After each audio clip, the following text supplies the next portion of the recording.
Halo teman-teman semua, pada video kali ini kita akan membahas mengenai khusus untuk antigen presenting cell atau kita sebut sebagai APC. Nah, di video sebelumnya kita sudah bahas juga, kita sudah singgung sedikit mengenai APC, tapi kita belum spesifik membahas apa itu APC, bagaimana perannya dalam sistem imunitas kita. Nah, APC itu kita sudah singgung bahwa dia merupakan sel imunitas yang memiliki MHC kelas 2. Jadi sel imunitas yang memiliki MHC kelas 1 itu tidak disebut sebagai APC karena MHC kelas 1 itu hanya bersifat umum ya, karena dimiliki hampir semua sel yang memiliki inti.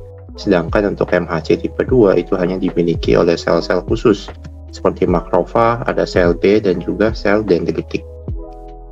Nah, APC ini fungsinya seperti yang sudah disinggung juga di video sebelumnya adalah mengenai fungsinya sebagai media komunikator antar sel imunitas kita. Jadi artinya ketika ada patogen, ketika misalkan ini adalah sel makrofag kita, misalkan ada patogen yang masuk ke dalam sel makrofag kita, maka makrofag kita yang memiliki MHC2 itu akan merepresentasikannya di permukaan sel. Baru setelah itu akan ditransfer ke sel T atau juga bisa ke sel dendritik. Ya, bisa ditonton dulu video sebelumnya supaya lebih mengerti mengenai alur dari MHC1 dan MHC2. Oke, kita langsung aja. APC ya, kita sudah bahas tadi ada makrofag, ada sel B dan sel dendritik.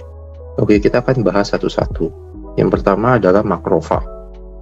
Makrofag kita sudah singgung juga bahwa dia merupakan sel fagosit yang perannya adalah fagositosis, yaitu memakan patogen-patogen atau zat asing yang masuk ke dalam tubuh seseorang. Jadi ketika ada infeksi muncul, serangan patogen, maka makrofag yang termasuk ke dalam sistem imun yang bersifat bawaan atau sistem imun cepat, innate immune system, maka dia berperan sebagai lini pertama. Nah, makrofag itu akan melakukan namanya proses fagositosis, memakan dan mencerna patogen dengan serangkaian mekanismenya. Kita sudah bahas juga ya bagaimana mekanisme fagositosis. Nah, setelah proses fagositosis selesai, maka makrofag akan merepresentasikan protein-protein atau serpihan-serpihan sisa patogen di permukaan sel dengan bantuan MHC2. Ini nanti kita sebut lagi-lagi sebagai APC atau antigen presenting cell. Nah, ketika ada presentasi atau serpihan-serpihan patogen di dalam permukaan makrofag atau pada umumnya adalah sel-sel yang memiliki MHC tipe 2, maka sel T atau T helper khususnya atau CD4 itu akan bereaksi mengenali hal tersebut dan membentuk ikatan kompleks antara MHC2 dengan T cell reseptor. Jadi kalau kita lanjutkan, misalkan di sini ada makrofag, lalu di berikutnya itu akan berikatan dengan sel T, anggaplah ini ada sel T helper, maka dia akan berikatan di sini, akan membentuk ikatan antara APC dengan sel T. Nah, sel T helper itu fungsinya adalah untuk menstimulasi kerja dari si sel B untuk memproduksi antibodi. Itu makrofag. Lalu bagaimana dengan dendritik? Nah, dendritik ini sebenarnya adalah sel yang cukup cerdas ya. Kita bisa bilang dendritik ini sebagai sel mediator antara patogen dengan sel T. Ya, pada umumnya adalah sel-sel yang bersifat antigen presenting cell itu sebenarnya adalah mediator juga. Tapi dendritik sel ini sedikit berbeda dengan makrofag ataupun juga sel B dalam mempresentasikan patogen dalam MHC kelas 2. Nah, dendritik sel pertama itu ditemukan di jaringan kulit, bisa di paru-paru dan saluran cerna. Nah, dendritik juga perannya sama seperti makrofag. Ketika ada serangan patogen, dia melakukan fagositosis, lalu mempresentasikannya di permukaan sel dengan bantuan MHC2. disebut sebagai antigen presenting cell atau APC. Nah, sel ini akan bergerak dari permukaan jaringan menuju limpa, berinteraksi langsung dengan sel T helper.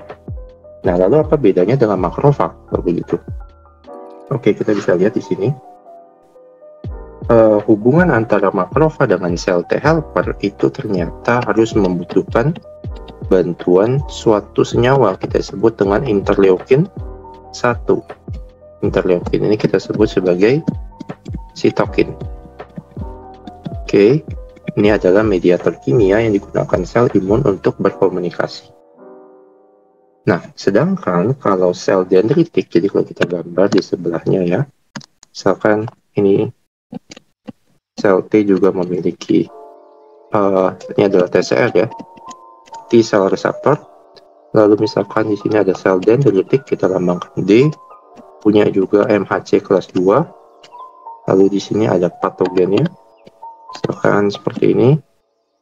Nah, sel dendritik itu bisa langsung berinteraksi dengan sel T helper tanpa membutuhkan sitokin atau senyawa mediator lainnya. Sedangkan makrofag itu butuh sitokin atau interleukin 1 lebih tepatnya untuk berkomunikasi langsung dengan T helper. Nah, pada umumnya adalah makrofag ini atau sel B sebagai sel APC itu akan berinteraksi dengan sel dendritik terlebih dahulu. Jadi biasanya makrofag atau sel B itu akan berinteraksi dengan dendritik, baru dendritik akan mentransfer informasinya ke sel T. Itu adalah jalur umumnya. Nah, tetapi memang pada kondisi tertentu, sel makrofag dan sel B juga bisa langsung berinteraksi dengan sel T helper.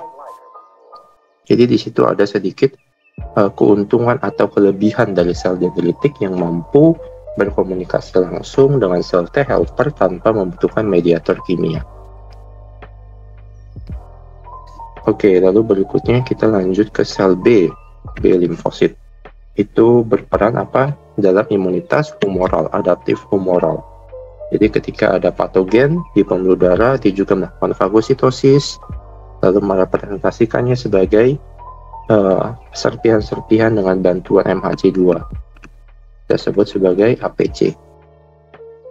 Lalu APC akan dikenali oleh sel B yang lain, bisa juga, sehingga mengaktifasi apa? Diferensiasi dan proliferasi. Gitu. Nah, lalu di sini kita sedikit membahas ini sedikit lebih dalam mengenai APC. Jadi APC itu sebenarnya antigen presenting cell itu ada 2 jenis. Yang pertama kita sebut sebagai professional APC sama atypical APC. Lalu apa bedanya? Professional APC itu adalah sel-sel yang sudah kita bahas. Itu ada makrofag, ada dendritik, ya, pada sel B. Itu adalah disebut sebagai APC yang profesional. Kenapa disebut profesional? Karena dia mampu menginduksi sel T, ya, mampu menginduksi atau mengaktifasi, ya, bahasa lainnya adalah mengaktifasi sel T helper dalam hal ini. Sedangkan atypical APC itu ada eosinofil, ada basofil, ini ada sel mast, itu ternyata masih dalam penelitian bahwa ternyata dia kurang kuat dalam menstimulasi, kurang kuat menginduksi, ya, atau menstimulasi si sel T helper, sehingga terkadang ketiga sel ini itu tidak dianggap sebagai APC karena yang lebih kuat, yang lebih mampu untuk mengaktifasi sel T helper itu adalah 3 sel yang disebut dengan profesional APC. Oke, itu sekian untuk video kali ini. Semoga teman-teman semua bisa lebih memahami lagi mengenai apa itu antigen presenting cell, perannya dalam sistem imun. Selanjutnya nanti di video berikutnya kita akan membahas mengenai hal-hal lain yang berkaitan dengan sistem imunitas. Sampai ketemu di video berikutnya.